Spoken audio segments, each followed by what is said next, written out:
Hey, good morning, GHSA high school football officials. Welcome to week 5 of GHSA Plays for Crew Discussion. I hope you've all been enjoying these and that you're all looking forward to your games that you're going to be having this coming week. So I wanted to start off by saying that if you are enjoying these plays for crew discussion, I know I've had several people that have emailed and texted and said, "Hey, can you get me connected?" It's really pretty simple. Just go to YouTube and type in GHSA football training and just subscribe to the channel.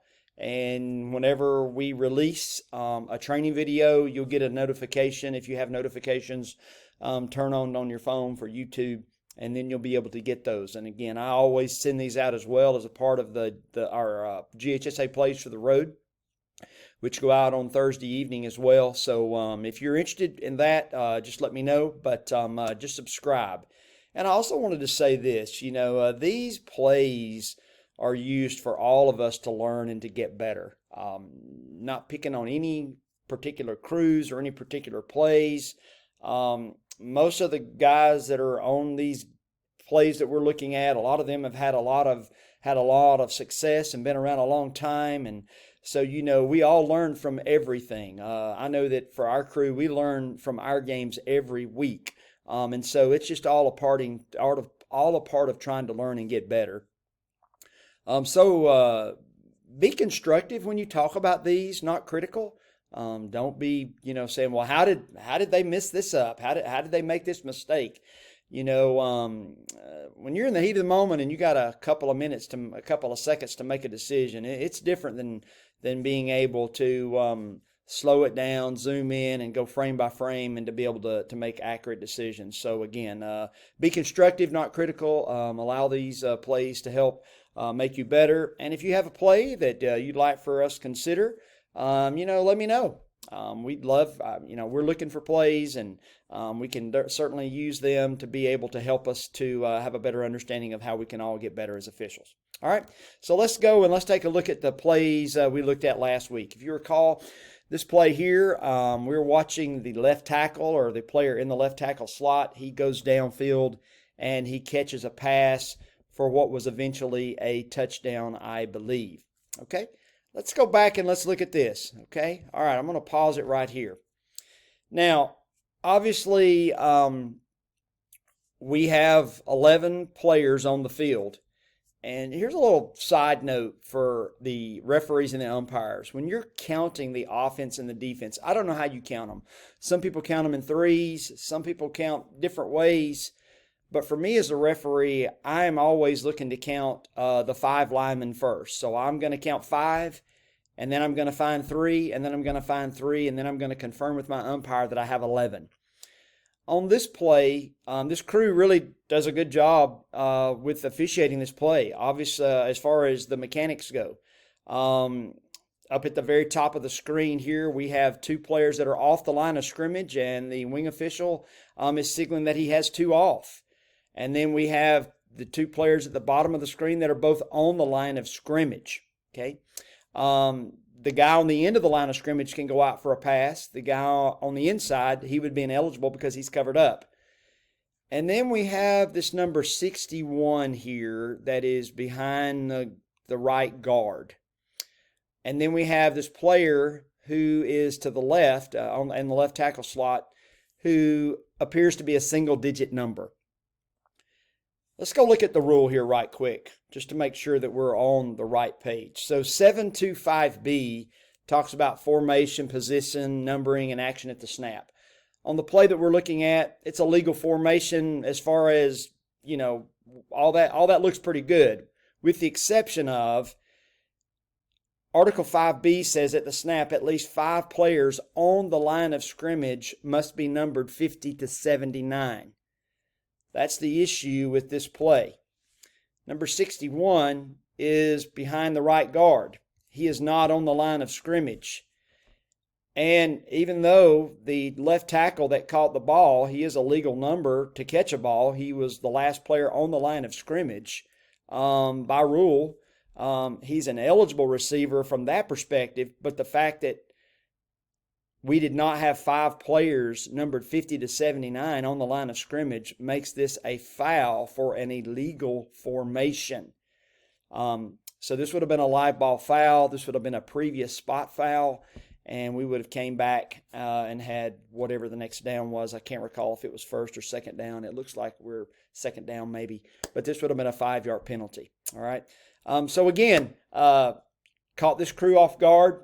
Know a lot of these guys, all good referees, and but it happens. So again, just make sure if you got number 61 in the backfield on any down, that ought to be a pretty good indicator that, hey, we need to make sure that we still have 5 players number 50 to 79. I also showed you this play last week, and this is kind of a weird looking play, and we have this little bitty player lined up behind the right guard, and then they hand the ball to him, and he goes, and he would have converted on 4th down, but this crew shut this play down. So, and we talked about this play amongst the training committee, and, I kind of posed the question, does 964 apply to this? So let's go take a look at 964.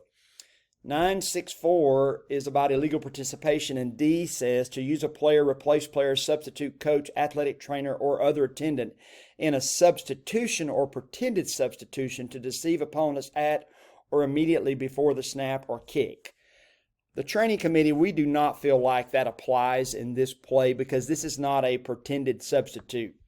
There's really nothing illegal about this formation to a degree. I mean, it doesn't look great. The linemen are standing up. This crew shut this play down for a false start. I don't see a false start on this play. Looks like they were all set. I didn't see anybody moving. Potentially, maybe they weren't all set at the snap, but it looks like it's good enough. We always say that these types of plays need to be perfect. And this one looked pretty good, to be honest. It's not just because this player is small and he's kind of hid down, there's nothing that says that he can't be behind a lineman. Nothing that says the linemen have to be, can't be standing up. Dr. Bodie pointed that out. So this probably was a legal play. Good play here. The crew shut this down. I do think that that this was an incorrect decision by the crew. Other than that, they looked pretty good. I do believe the referee might be a little deep for me. It looks like he's about 15 yards off the line of scrimmage rather than being 12 to 4. He just looks really deep on this play. I'd like to see the referee more about, this area right in here. His width is it's okay. His width is good, but his depth is a little too deep for me. Other than that, it looked pretty good. So, again, a good play for us to discuss. If you recall, last week we showed you 2 plays regarding 2 of these plays. We had number 6 here who is coming in to make a block, and the question was whether or not it was blindside. And so you're going to get a pretty good look. It looks like he leads with his hands there. We do not believe that this is an illegal block. Did he see the block coming? It's really hard to tell, but the defender does hit him with his hands. He leads with his hands. I do believe that this is a legal block, okay? But I would like to go and look at a document that's a couple of years old whenever the blindside block rule first came in. And again, we've shown you stuff already previously this year about blindside blocks, but this one says the definition of a blindside block established by the committee is a block against an opponent other than the runner who does not see the blocker approaching and now results in a 15-yard penalty. Again, we showed you things that basically supported the fact the only way that it could be legal is if the player leads with his hands or attempts to wrap up. This is another play where we have a blindside block, and this definitely is an illegal blindside block, as you're going to see here. He takes out the guy, block in the back, blindside block, whichever you want to call it. I definitely believe that this is a blindside block. Now, the deep official on this play did not have a foul, but the wing official had a foul on this play. He clearly saw it as well as the umpire. and that is very good, because the blindside, the deep official probably should have saw this, but those guys had a really good look at it, and they had a foul on the play. So again, just to get a tight version of this, you're going to see the player coming kind of with a brick in his hand here, and he's ready to go, and bam, he hits him. So this is definitely a foul for a blindside block. All right.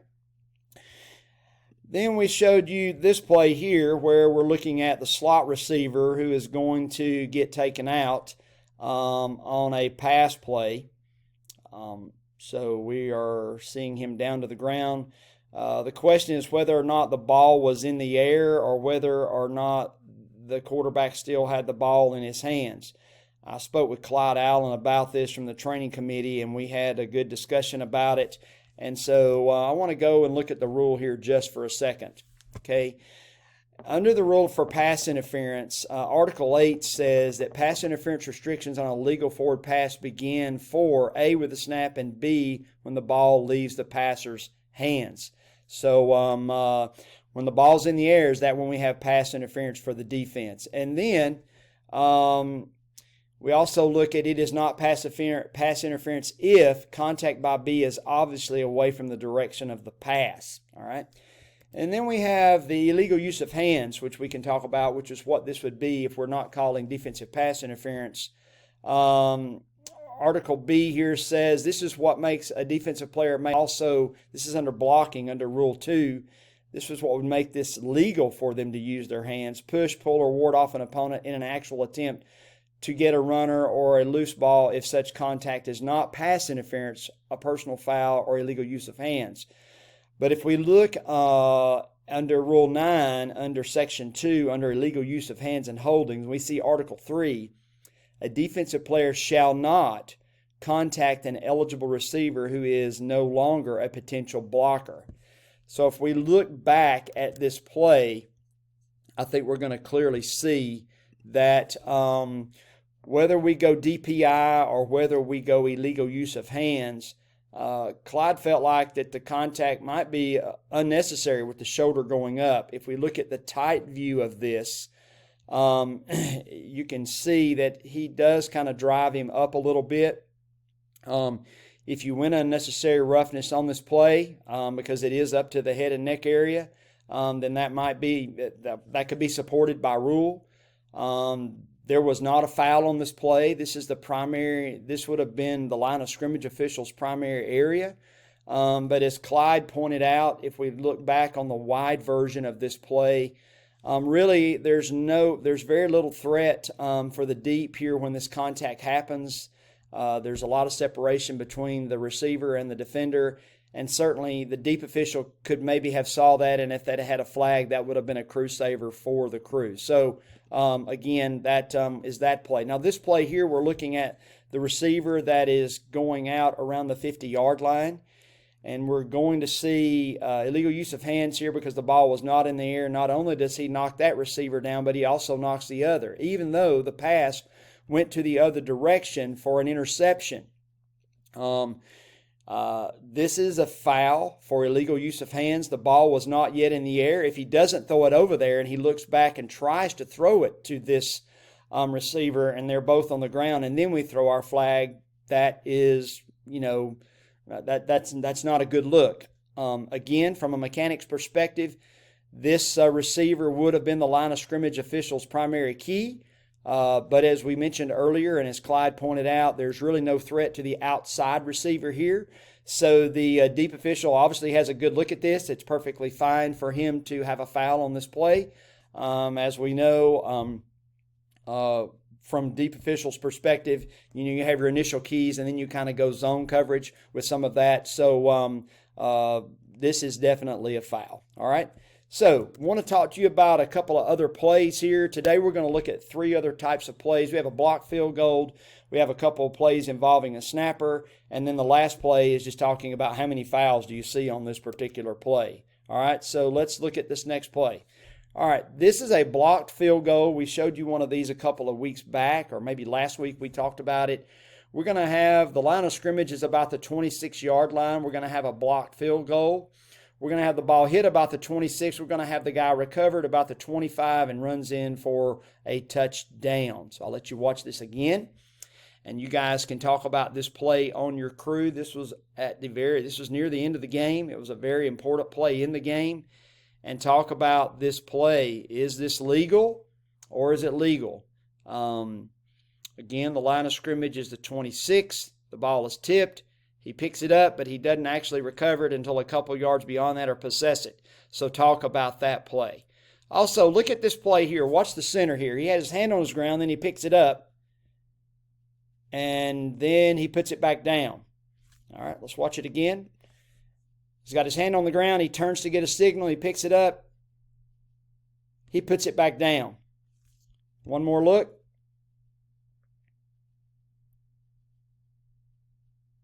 Talk about that amongst your crew. Is it legal?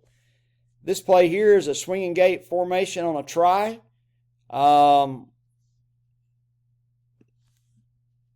There's a lot to talk about on this play from a mechanics perspective. And also, is this snap legal? Does it meet the definition of a snap? Talk about that. Also talk about your mechanics. Our last play, got a receiver coming in, the 11th player, number 8 coming in. He blocks someone. His helmet comes off. Then we have a lot of other activity going on. Just a lot going on this play. The 11th player is coming on. He was the 11th player. He blocks. He drives. He's playing with his helmet off. He's pushing. One more time. So here's what I want you to do with this play. I want you to talk about mechanically. Is this crew, are they in a good spot? Do they do a good job? And then I just want you to count how many fouls you have on this play. How many flags should be on the ground during this play?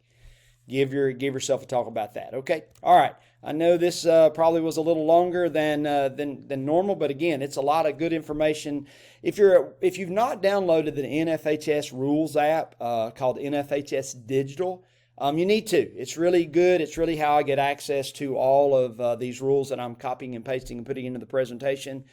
And then the other thing that I'd just like to say, I know that today is 9/11, and certainly that was a devastating day for our country. And then in light of what happened yesterday with Charlie Kirk, some of you might need encouragement. And the Fellowship of Christian Officials, we send out an email every Wednesday that is an encouragement, a devotion that is just an encouragement that we send out to officials, across the state, and really there are officials that are in other states as well. So if you'd like to get some encouragement, scan this QR code, join our weekly devotion, and we'd love to have you participate with us. All right, God bless all of you guys. Remember to pray for our nation. Hope all of you have great games this week, and we look forward to talking to you next week. God bless, and have a great week.